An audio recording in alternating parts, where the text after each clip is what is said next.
We're live. Hello, everybody.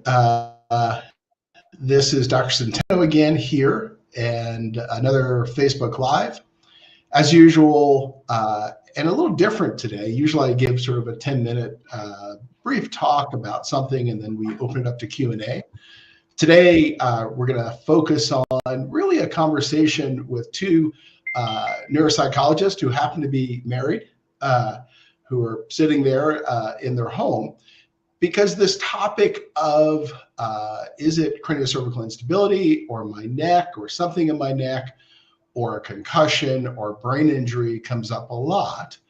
And both of these neuropsychologists are very experienced in working with patients who have had traumatic injury and many times have something going on in their brain and something going on in their neck. So I wanted to get them on today just to talk about this, ask them some questions.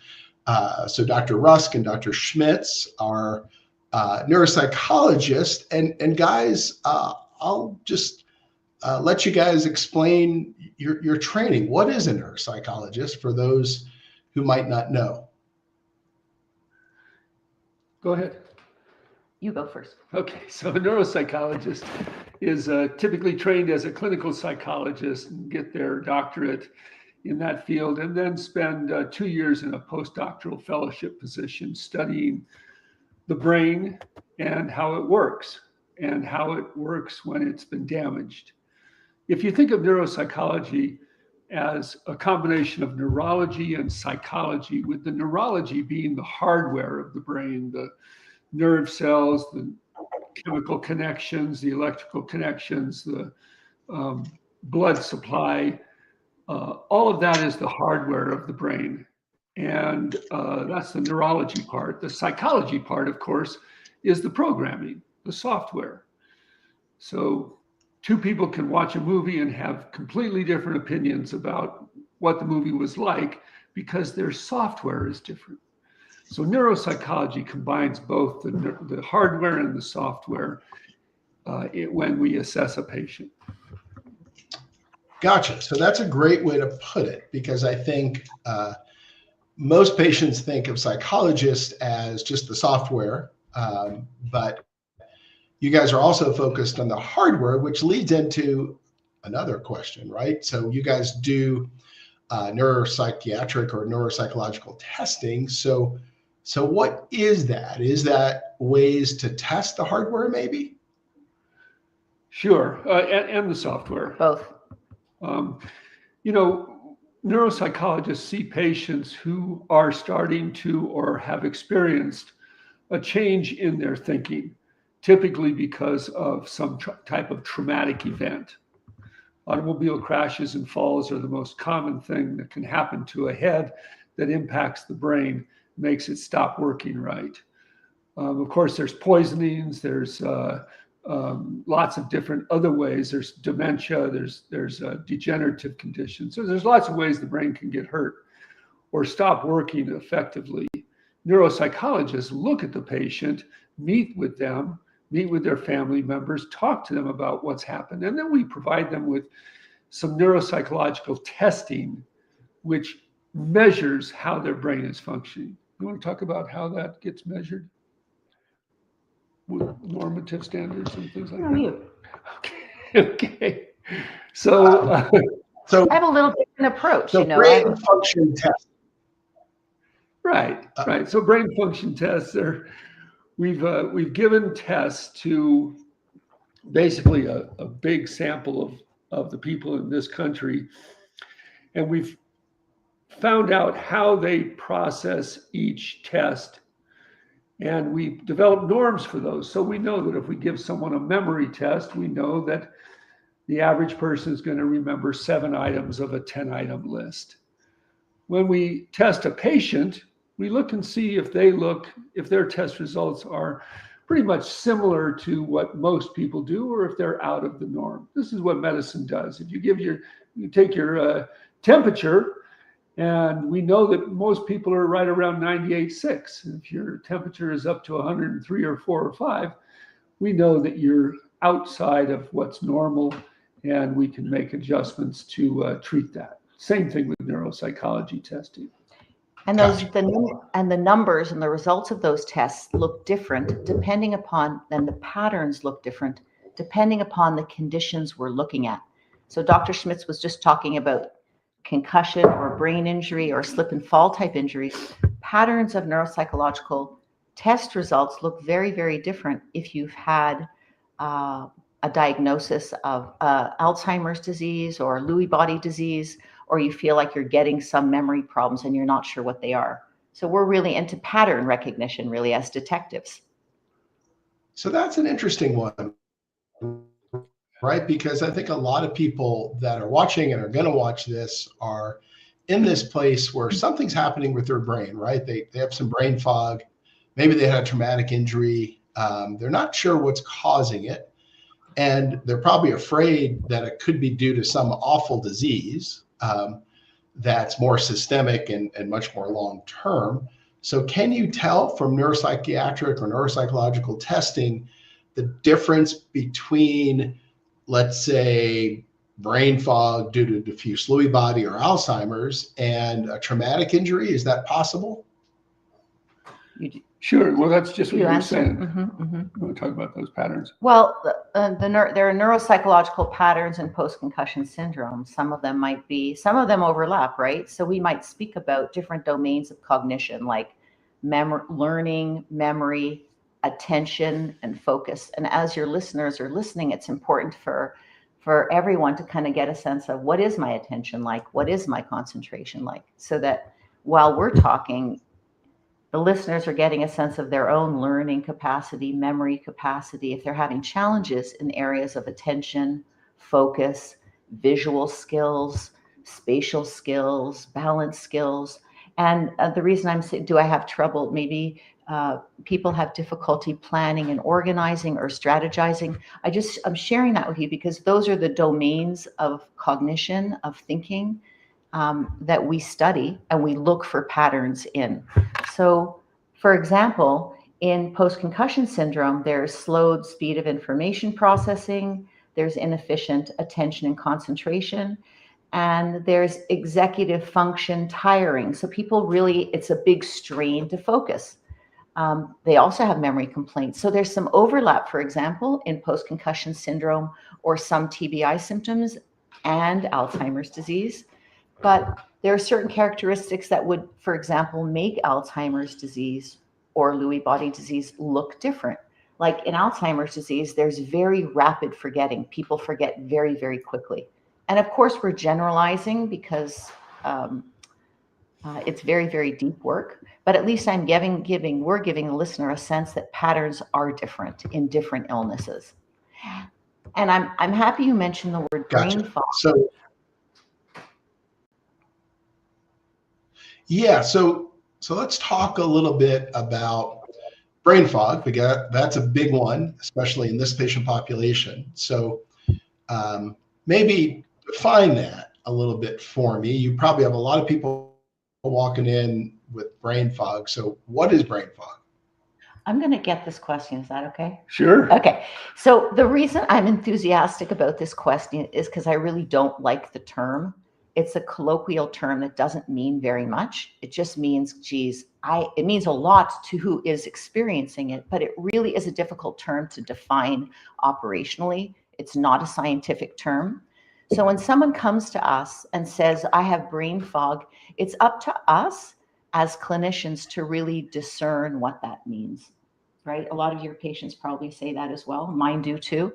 And you know, what I've learned is that sometimes brain fog is also the root cause of brain fog can be emotional or psychiatric. Like I just don't feel like my thinking is right. I don't feel like I'm in my body. And so I feel it's really important when you do have brain fog to go to a specialist to find out really what does that mean? Is my memory off? Do I feel like I have maybe a clouded veil in front of my vision and my visual fields are off? Because that could be true. Maybe I have a fever. Often people have brain fog when they're febrile. So I think, you know, and post-COVID, that term became very popular because COVID itself and sometimes the vaccination for people caused a blurred a blurred sense of I'm just not thinking right, which is really what it means to me. But It's an altered mental state. Yeah. But it's also a dissociative. Those are symptoms of dissociation in psychiatry and psychology, which is why sometimes it can have its roots in trauma or fear or anxiety. So assuming all that stuff's been ruled out, because a lot of these patients go from specialist to specialist to specialist to specialist, and they still have something they would describe as brain fog. I'm assuming brain fog can be associated with concussion or many other injuries or other problems or diagnoses you guys see. So what would you do to try to say this is probably causing the brain fog? It's A versus B. Great. You want to answer? Yeah, it's what we do. oftentimes a process of elimination. Yeah. Is looking at the pattern of, the patient's cognitive complaints, for instance, and what has happened to them. If they've been in a car crash, they may very well have sustained a whiplash or neck injury. And that can result in disequilibrium because the brainstem and the inner ear and the vision system are all interconnected with vestibular functioning. And that alteration of the vestibular system can cause people to feel like they have brain fog because they're unsteady. Their world is not steady. If they're in chronic pain, that pain in their neck or their head can also cause them to have a sensation of brain fog because they just can't focus on their job. So we really, and of course, they could have had a concussion itself, which is a diminishment of the efficiency of the brain. So we typically see people with concussions who have just an inefficiency is what we call it. And that can come out in a lot of different ways. But in general, that's the main thing that we see with concussions is the brain is no longer working as efficiently as it was before. So it gets tired. So, and then there's the process Gotcha. of how the person's emotional functioning is. And so if we look at the combination of physical problems, that's the pain, the vestibular difficulties, the sleep problems, the neck instability, the cervical instability, and we look at the emotional processing and we look at the cognitive or thinking processing, we combine all three of those and we see how they interact with each other. So increased pain increases problems with psychological difficulties, increases problems with thinking ability, increased psychological problems cause increased sleep difficulties, maybe a greater concentration on our pain, and also cognitive problems. So that combination of physical, emotional, and cognitive domains is what we look at to determine what has happened to the patient and how we can fix them. Gotcha. And then that brings us to our first question from the patients that are watching, and that is, what are the treatments that a neuropsychologist performs? So how do you guys treat these issues? Let's start with a concussion. If someone continued to have concussion symptoms and they're several months out, what can a neuropsychologist do? Yeah, go for it. You want to start? Please. Okay. So the reason we started a treatment division in our clinic is because we saw that treatment post-concussion really needed to be well organized. And we know, okay, so what we know is that people have cognitive, emotional, and physical challenges after a concussion, just as Dr. Schmitz said. So they need to be treated in all areas. We are not specialists in all those areas, so we refer to people like you who deal with pain. We refer to people who deal with other physical things, but we deal with the emotional and cognitive portion. And we treat with, sometimes people need trauma psychotherapy because the car accident or the injury was traumatic to them and it's hard to recover. Sometimes we use cognitive trainers because people are having challenges with the cognitive problems that they're having with memory, with learning, with executive functions. And so cognitive training, psychotherapy, we really have begun to love neurofeedback and neurostimulation. And we have a wonderful neurophysiology lab in our clinic, because stimulating the brain with electricity, small, safe amounts, can be very helpful post-concussion and with memory problems. What am I forgetting? Well, Diet? The cognitive rehabilitation does a couple things. One, it teaches people some compensatory and limit setting strategies. So if someone has a concussion, what we might do is recommend that they reduce their involvement in volunteer activities, start to focus on just a few things. Instead of juggling 50 balls in the air every day, how about if you just juggle 20 and do those well? Because that'll keep you from getting so frustrated. And the cognitive fatigue we talked about. And the cognitive fatigue we talk about, yeah. So cognitive rehabilitation starts there, and then there are some brain exercises, some computer-based brain exercises that have been found to generalize to everyday functioning. It's one thing to be able to do games on a computer. It's another to see if by doing them, you start to really improve your life outside of the computer. If there's like a transfer into your life, and Exactly. Not all cognitive training does that, but in our cognitive rehab division, we're making sure that people are, it's very skill-based, it's also applicable to real life, as Dr. Schmitz is saying. The other thing that we also sometimes suggest that patients start on a stimulant medication to increase the efficiency and the speed of processing of the brain. But an important piece in the rehab process is sleep, Dr. Centeno. And so we do a lot of work helping people rehabilitate their sleep. The autonomic nervous system, our automatic nervous system, gets very, very upregulated after a concussive injury. And we need to do everything we can to calm the nervous system down and to calm the brain down and to think anti-inflammation. So we also make diet recommendations and some supplement recommendations. Yeah, that's it. Those are good points. Okay, so here's a good one. For Dr. Rusk, how does brain injury affect sympathetic mode? Brain injury years ago, and I'm still jumpy for no rational reason. I also have trouble sleeping. I am so happy for that. Floating. Really happy for that question. What's the nature of the brain injury? How did we're hoping the patient will talk about how the brain injury actually happened, because that jumpiness can be related to some trauma that occurred right at the injury. If that person was involved in a car crash, or they were on a horse and a horse bucked them off, they may have developed a real strong fear response or trauma response to that injury. And that's why they're still jumpy. If they were assaulted, that could mean that they're uncomfortable walking down the street because they're afraid an assault will happen again. So it's really important to get to understand the nature of where the brain injury came from. That's right. And sometimes the lingering symptoms, because a concussion or a brain injury isn't just biomechanical, right? It's autonomic, inflammatory, vestibular, metabolic, psychological. And so to answer the question, I don't know the nature of this person's injury, but I will say that it's likely that sympathetic activation happened, maybe because there is neck cervical instability, maybe because the vagus nerve was affected. This is all about, like, my special love.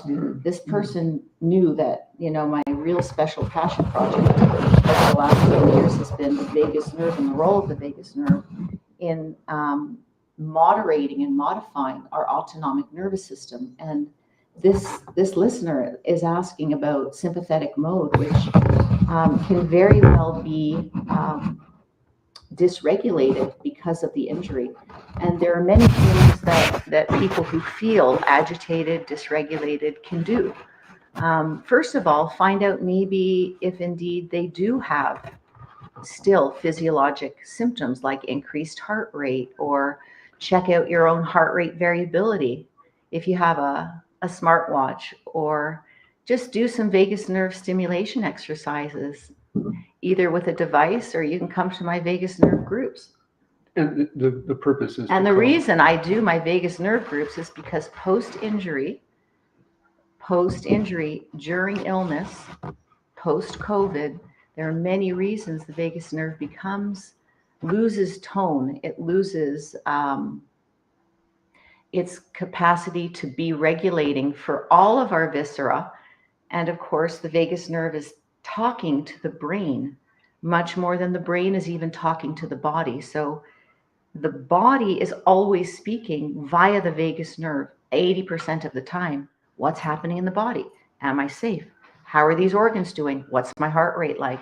How's my breathing? And the brain responds in kind 20% of the time. So calming that. So the invitation is to calm the vagus nerve. And there's so many ways now to be able to calm the vagus nerve. So I don't want to self-promote, but if you want to look on my website, you're welcome to.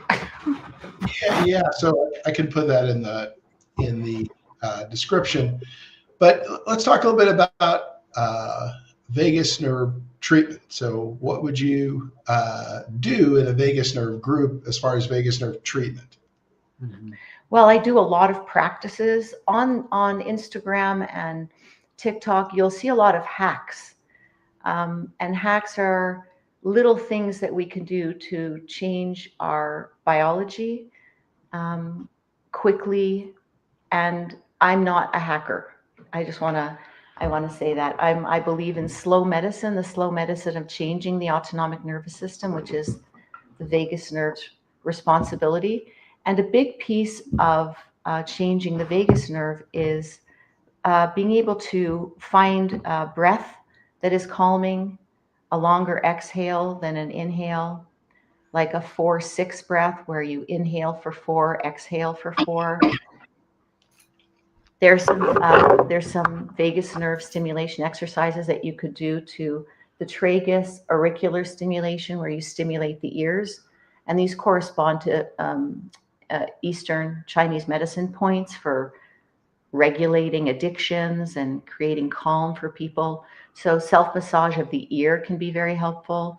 Again, everything that tells the body that it's safe. And a lot of my work comes from polyvagal theory, which was developed by Dr. Stephen Porges, showing us that our autonomic nervous system is really wired for safety or for threat. So for example, this person who just asked a question, and many other people who have questions like this, are asking really about, why does my body not feel safe? How can I make my body feel safe again? So all the exercises that I offer, including us connecting well and self-regulating together with each other in community, co-regulating, can also help the vagus nerve feel better. Talking about it with somebody. There are also external devices that you do not need a prescription for. And there's one of them that I particularly like that I have on my website called Pulsetto. But I don't recommend a device without all the other things I'm talking about, Dr. Centeno. I think it's really important to stack these practices to make a long-term change in the felt sense of safety in the body. Gotcha. So here's a question about exomind treatment or other forms of triangulation. Any thoughts on transcranial stim? I do. Yeah. Funny you should ask. Funny you should ask. Well, I'm going to be opinionated, but I don't think you should do transcranial magnetic stimulation or any other kind of brain stimulation with anyone other than a trained professional, either a psychiatrist, a neuropsychologist, a psychiatrist, because what's happening now, and I feel badly for the public because the consumer don't know now what these devices are really for. And I think it's important, like I have patients who try these at-home devices, and I won't mention any names, and they're like, I felt really weird, that didn't feel good, it brought up an old trauma. So it's the same idea as hacking. Now, TMS is excellent. Transcranial magnetic stimulation is excellent for depression. In the hands of the right. In the hands of, see, there's my partner right there. In the hands of the right provider. Some of these services are being offered in nail salons and massage parlors. And so I'm against that because I just don't feel as though it's safe or good, healthy medicine. And so I'm not going to speak to specific companies, but I definitely feel like you should go to the right person to get the right treatment. There are some things you can do at home, like not harmful. There are other vagus nerve stimulators that aren't harmful. There are many devices that aren't as strong, let's say, as transcranial magnetic stimulation. Are you familiar with the exomold? I am. Okay, do you want to comment? Okay, well, so here's another one. Visual midline shift syndrome. We've talked with this group already about how that can be caused by input from the upper neck. Do you also see it with concussion TBI patients? Sure. Yeah. And the overlap, like Dr. Rusk said, the overlap between CCI and concussion is very, very strong. It's a pretty overlapping Venn diagram. And so oftentimes we don't get so focused on, is it this or is it that? We pretty much recommend treating both, treating the instability, the cervical instability, and treating the concussion. And of course, the visual system, as I talked about earlier, with the vestibular system impacted by brainstem, inner ear, and the visual system. Same thing with visual midline shift syndrome and other conditions, convergence insufficiencies, and other visual problems. All of those things can be impacted when the brain is shaken around inside the skull. Remember, the brain is floating. The brain and spinal column or spinal cord are floating inside our body because they're floating in cerebral spinal fluid. And when there's an acceleration deceleration event, like a shaking of the brain back and forth, whether it's a fall or a car accident where you're hit from the side or back, things get shaken around and axons, nerve cells get twisted, sheared, torn, stretched, and that results in some inefficiencies of thinking and problems in the visual system and the vestibular system. And of course, due to the neck being injured also, it's the same thing. There's a lot of forces there. Gotcha. So, we're approaching that 30-minute mark, and I'm going to give these guys 30 minutes so I can get to these other questions. But what would be a piece of advice that you could give a patient who is struggling with what they've been told as is a concussion, and they're really not getting any better? What can they do next? Because usually, as you know, they've gone and seen the neurologist. They've probably been to a physical therapy-based concussion clinic. It's not helping. So is there a next for them in that vertical of treatment? Go ahead. No, you go. Okay. Yeah, for sure. Certainly a neuropsychologist is something that I would recommend. Is we've seen over. Yeah, no. We've seen over 10,000 so getting patients. tested, getting treated, there's something beyond just seeing the neurologist and going to the physical therapist concussion clinic. And you know what? It's interesting because we don't even need to test. What I have found over the years, and Dr. Schmitz, you may not have heard it, said we've seen about between 11 and 12,000 patients already. So we really have experience with this population. And my sense is sometimes people don't even need testing. They need us to put the whole thing together, the psychology with the neurology, to appreciate the interaction and the integrative approach that we take, looking at emotion, cognition, and physical symptoms. Physical symptoms could be sleep. So it's that integrative approach that I think really is very healing for people. Yeah. And I really feel like neuropsychology does that well because of the integration of neurology and psychology, Sure. the structure and function. Sure. Yeah. And the health of the nervous system, because many people come with sympathetic activation and anxiety. And sometimes that's physiologic, and it's sometimes old residue of trauma or brain injury. Yeah, we often sometimes see professionals stay in their lane, which is a good thing, but it's important to have an awareness of other specialties that might be able to help the patient. So, for instance, physical therapists don't necessarily always consider that there is an emotional component, a psychotrauma approach that can be instigated and initiated for the patient. We see a lot of patients who no one has talked to them about their sleep, even though they've been to a physician a number of times. Sleep tends to be something that is not focused on. And so oftentimes we'll recommend some treatment for sleep, either medication or an actual behavioral intervention. We're the integrative mental health and brain health people. That's what, as again, neurology and psychology, hardware and software, that's where it really comes together.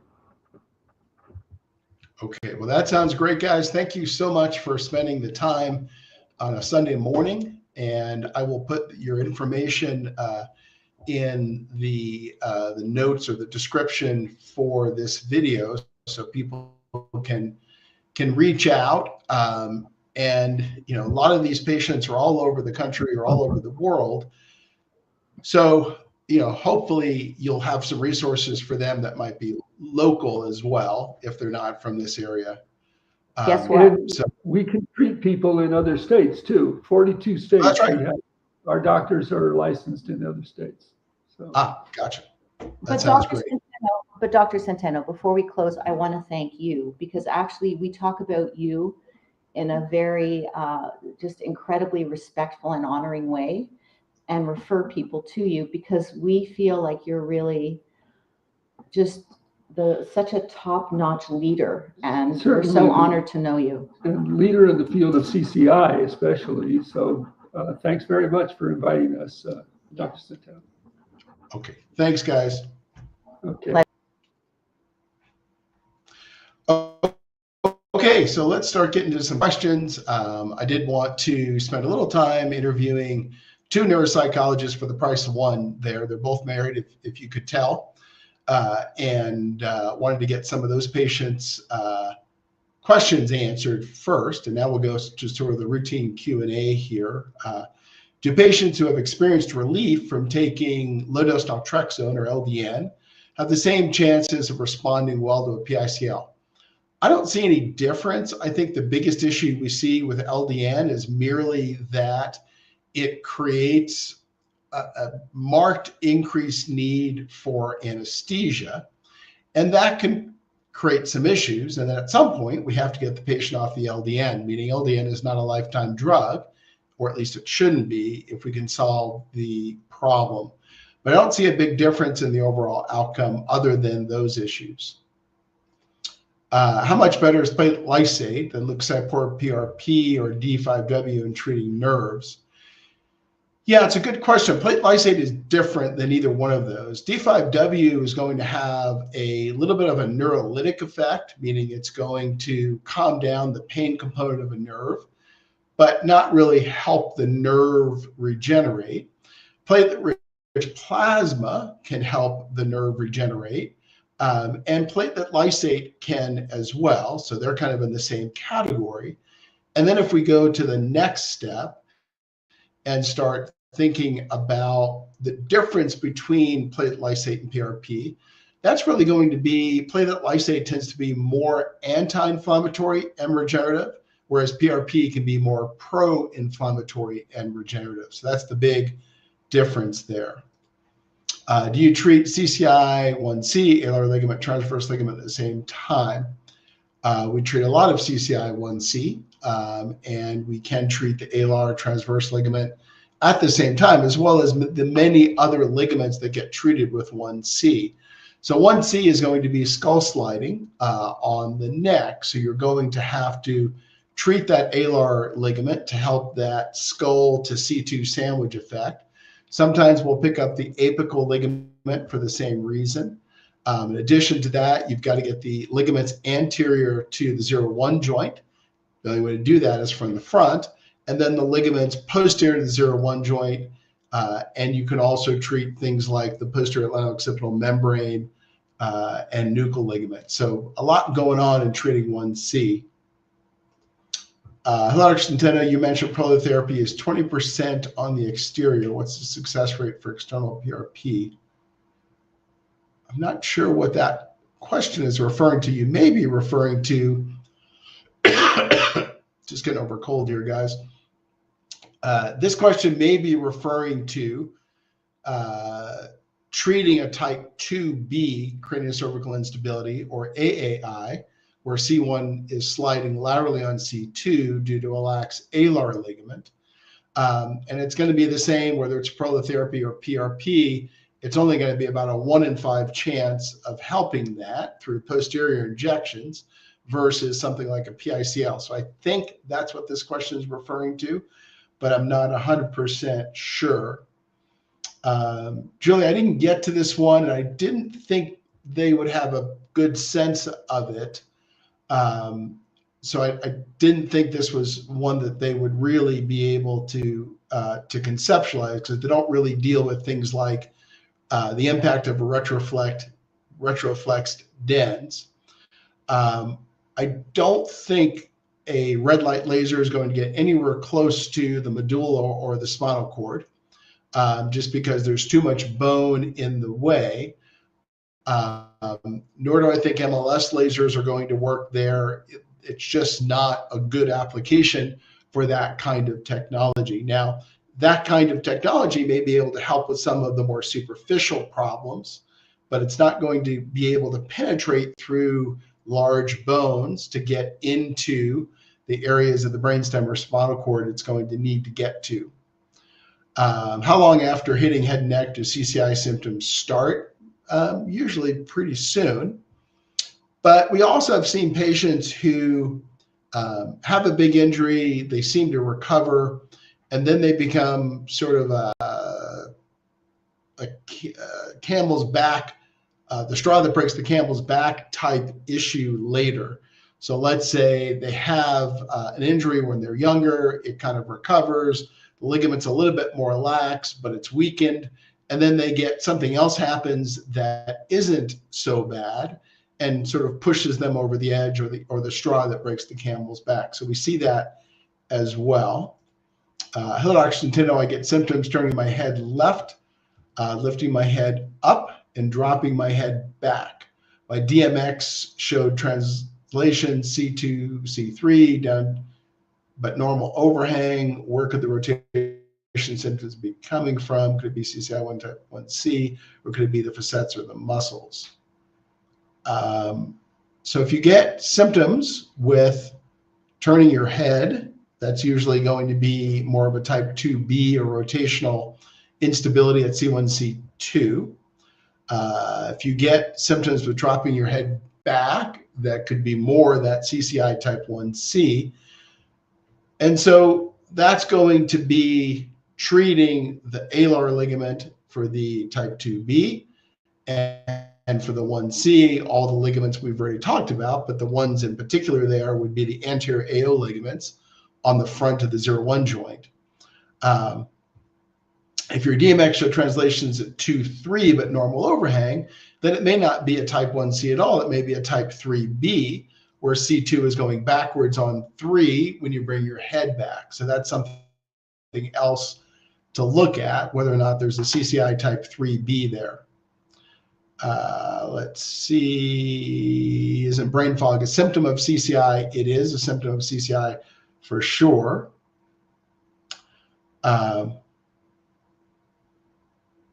Let's see, Mike, Dr. Centeno, what supplements do you recommend your CCI patients take while being treated with PICL? You know, Mike, we have a supplement that we recommend that we tested in our lab against live human cells. We spent about a year creating that supplement, and that's a supplement you can get at the clinic. Other supplements to consider might be taking after the procedure some omega-3 fatty acids, because they are rich in what are called resolvins, which can resolve inflammation, which we need to do to be able to get to the other side of inflammation towards actual healing. Other things that you might consider would be glucosamine chondroitin, but we have a supplement that we have engineered for this purpose. I think this may be a question for Dr. Schmitz and Dr. Rusk. As far as chronic fatigue syndrome, our focus is going to be on CCI. So if it's being caused by CCI, then we would address it. Ask that one. It's been advanced by Harry Winston. I was in an auto accident which caused concussion. That began my journey with CCI. That was now a few years ago. Can your treatments help years later? Yeah, the average CCI patient we see is usually several years out. So it's more rare, for example, for us to see someone only 6 months out. And then, so I'd say we have a peak at around several years out, and then we've got people on either end that are acute on the tail, and on the other side, obviously, people that are 10 years plus out. Let's see. If the vagus nerve is regenerating, is stimulating the vagus nerve going to heal the damage, or do we need Dr. Centeno's intervention? You know, I think everything should be tried short of the next step up, right? Which is always what I talk about. So there's a ladder of invasiveness. So for example, there are physical therapy techniques that some of the IPA physical therapists use for vagus nerve.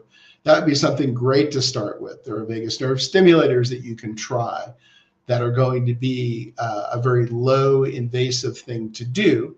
But if none of that's helping and you've got CCI, then the next step up would be those injections. That would be vagus nerve hydrodissection and treating the CCI.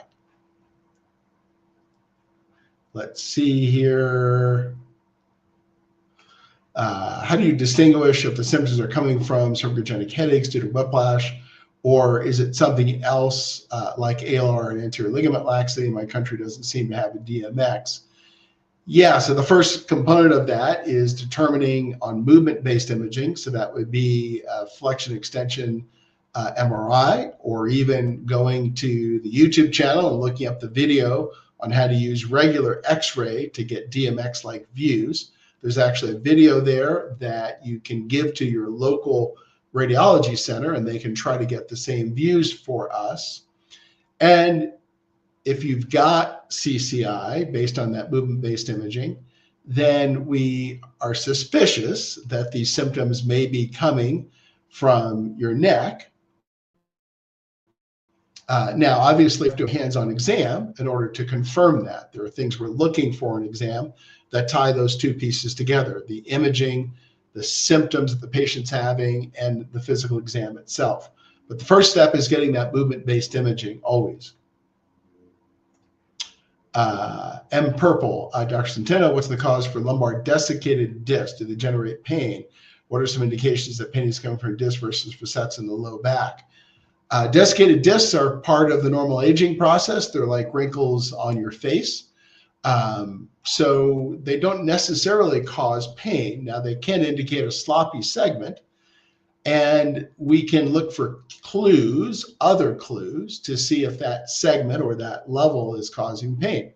So that might be clues on the MRI. Is the multifidus muscle atrophied at that level or intact? Is there swelling in the facet joint? Is the patient having nerve symptoms that are coming from that specific level involving those specific spinal nerves? And then a physical exam, can we again isolate that level as being symptomatic? Those are all things we would look at to determine if a desiccated disc were causing symptoms. Outside of that, a desiccated disc is just sort of a sign of wear and tear and aging. M. Purple, why would a 3 millimeter translation in flexion X-ray not show on a DMX? Yeah, I don't know the answer to that at all. So my guess would be but again, I can venture a guess. My guess would be that you probably got more flexion or were more relaxed on the flexion extension x-ray than you were on the DMX. So that's probably the difference there, meaning that when patients don't get full range of motion during a flexion extension x-ray or a flexion extension DMX lateral view, there's going to be a false negative rate, meaning that we know that about 25% of the time when we're doing these flexion extension images, we're not getting enough movement out of the patient to show the problem. So my guess would be is the first one you had enough movement, the second one you didn't to show the problem, and it was a false negative.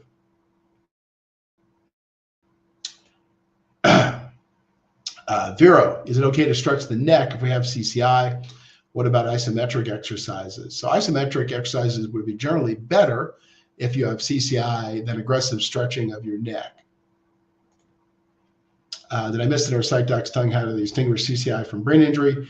Yeah, their focus is going to be neuropsychological or neuropsychiatric testing. And that's a battery of tests to look for patterns to see if it's coming from your neck. Is it coming from your brain? If so, if it's coming from your brain, what diagnosis does it fit best with? So that's really the focus there, is a test of the hardware of the brain called neuropsychological testing. And if you're in that rut of having a neurologist who has evaluated you, maybe you've been to a physical therapy concussion clinic, and you still have concussion-like symptoms, and you think your neck may be injured, then obviously you've got to get that evaluated for an upper neck injury, CCI or CCS, because that would overlap with those same symptoms. Having said that, if you think it's probably more your brain, then neuropsychological testing and seeing a neuropsychologist would be your next step. And I think that's the step that often gets missed. JS, if a person has autoimmune cancer, RA, or other kind of blood disease, does that affect the blood sample used for PRP or PICL? Is it going to reinfect the patient? That's a broad series of questions there, but autoimmune wouldn't make any difference, right? Whatever you have at spot A, you'll have at spot B. Same thing with other types of problems like that. As far as cancer is concerned, that's a bigger question. There are 1,000 kinds of cancer. So if we're talking about a blood cancer, that could be a concern for sure. And then as far as rheumatoid arthritis is concerned, PRP procedures seem to work well in rheumatoid arthritis patients, despite the rheumatoid arthritis based on the research that's been done. So a very, very broad question. Remember, we should only be using bone marrow concentrate with PRP and platelet lysate for a PICL, not the fake and bake Europe kind where they try to use PRP. So just want to draw that distinction there. Edgar, is CSC set up with DMX yet? And would you recommend doing it if patients are considering EPICL number 2 for lingering symptoms and improvements?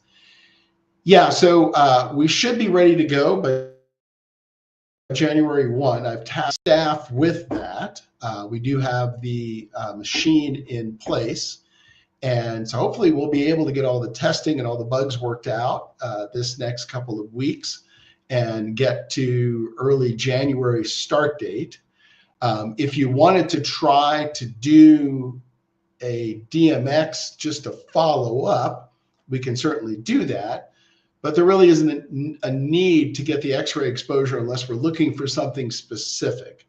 It's important to realize that any X-ray exposure, whether it's a CT scan, a DMX, an X-ray, should be looked at. What am I going to get out of that X-ray exposure?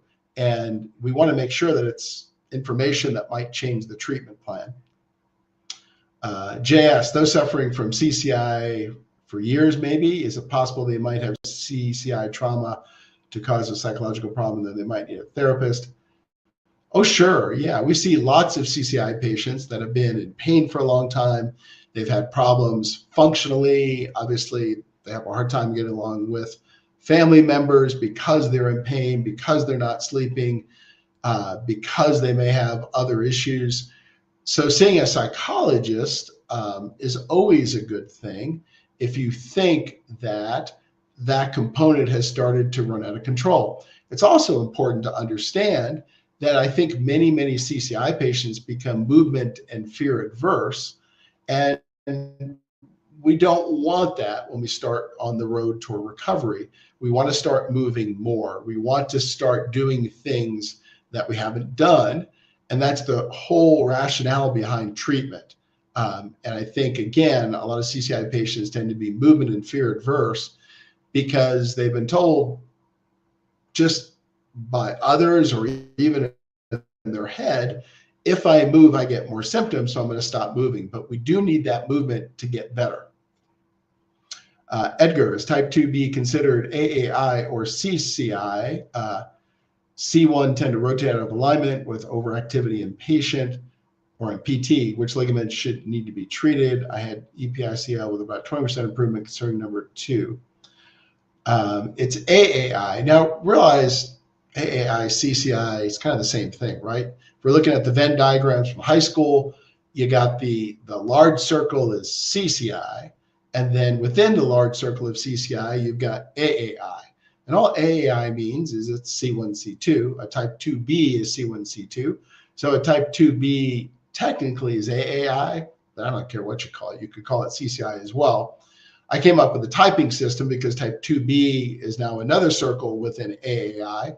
So it's much more specific, and it tells us where we need to treat. So for a type 2B AAI, which is part of CCI, we would want to be treating, for example, the alar accessory ligaments.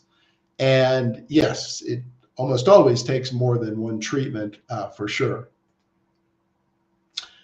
Blessed beyond, do higher numbers and overhang measurements mean worse CCI, worse symptoms? You know, they really don't, based on what I've seen. We've seen people that are miserable with 3 millimeters and people that are only moderately impacted with 6 millimeters. So like many things in imaging, it's hard to tie the severity of what the patient experiences with the actual metrics and numbers. Blessed, do you ever recommend getting another DMX done after a PICL? We do. But again, as I was saying before, it's X-ray exposure. So we need to make sure that there's a question we're trying to answer, and that question and its answer will change the treatment plan. We don't want to get them just to get them because that's additional X-ray exposure, which is risk without benefit. Tactical trench, does the progress on PICL stay with you or does it deteriorate over time? We've basically seen progress stay with patients.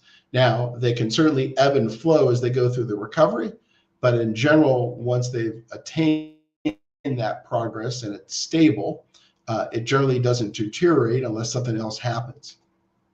And purple, can a whiplash injury cause arthritis and a disc bulge, or is it more likely to be age-related? Be either, for sure.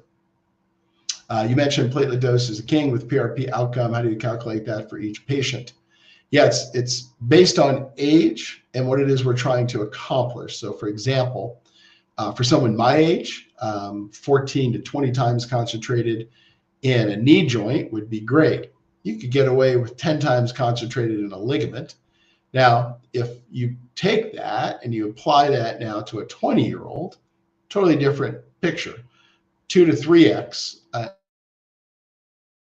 In both of those cases will do just fine in a 20-year-old. So it's age and application based. Blessed beyond, what activities, movements can make 2B and 3B worse? Or do you see a flare in symptoms with certain activities for people who have these types of CCI? Usually rotation is going to make a 2B worse, based on what I've heard from my patients. And extension is going to make a 3B worse. So that kind of maps to those different types of CCI. Now, that's not hard and fast, because realize that sometimes motions in one direction will cause other issues. So for example, while rotation will make a 2B worse, many 2B patients say sometimes it's rotation and looking down, or rotation and looking up to a specific side. Okay, guys, looks like we're running out of questions here. And we're in our last 4 minutes. I do have to stop hard at 11 my time, just because I've got a breakfast coming up with my son here. Any other questions that I can answer? Here's a couple. JS, you recently said that repetitive prolotherapy should not be performed based on a clinic you made us aware of. Is prolotherapy PRP different? If so, how many PRP or prolo sessions before stopping? Yeah, I think all I was saying there is I've seen certain clinics do what I believe is abuse this. So, you know, we would, when we did prolotherapy, we would do 3 or 4. And if the person wasn't better, it's time to move on. I've seen clinics, some clinics do 8, 12. That's really exposing the patient, in my opinion, to excessive risk. Now, you take that number and you kind of half it for PRP. So if there's a clinic doing a dozen prolo visits out there, then you should be able to accomplish the same in 6 PRP visits. Again, if you're not really noticing a difference after 1 or 2 PRP visits, it's time to move on to either bone marrow concentrate or surgery or something else. Have you heard the news about a neurosurgeon recently that successfully reattached the alar ligament? Haven't seen that one. That would be an interesting one to see. My guess is that would maybe be in a case of someone who had a traumatic, life-threatening dislocation injury, very different than the CCI patients that I see, meaning the CCI patients I deal with do not have life-threatening traumatic dislocation injuries. But certainly happy to look at that because that sounds interesting. Can you get 15 to 20 with an M-site setup? You cannot, no. Highest an M-site usually goes is somewhere in the 5 to 10x range. It would be very hard to get a 15 to 20x concentration reliably with an M-site setup. Let's see.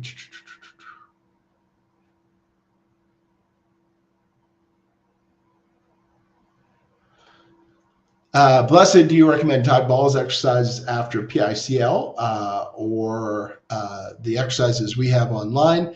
Start with Todd, and Todd can then help you work into the exercises we have online. Now, there are patients who are high level enough where they can sort of skip Todd and just go directly to the online exercises. But in general, it's good to have an experienced physical therapist who knows our CCI patient population working with you. So in that case, I'd say start with Todd and then go to the other ones. Okay, guys, well, I'm gonna have to start wrapping this up. Again, the first half, we talked to 2 neuropsychologists. The real take-home message there is if you're stuck and you think you still have concussion-related issues and it's either coming from your neck or it's still coming from your brain, obviously you gotta get your neck checked out because that's a very common issue. But if that is checked out and it's not your neck and you've been to see the neurologist and you've gone to the concussion clinic and you're still having issues, the next step is neuropsychology or seeing a neuropsychologist and getting neuropsychological testing the hardware of the brain. And that was really the point of this morning's interview with the 2 neuropsychologists. And then obviously answered questions. Let's see here. Thank you, JS, and thank you for everyone saying thank you here. I appreciate it. What setups get you 15 to 20x? $1 million lab like we've got.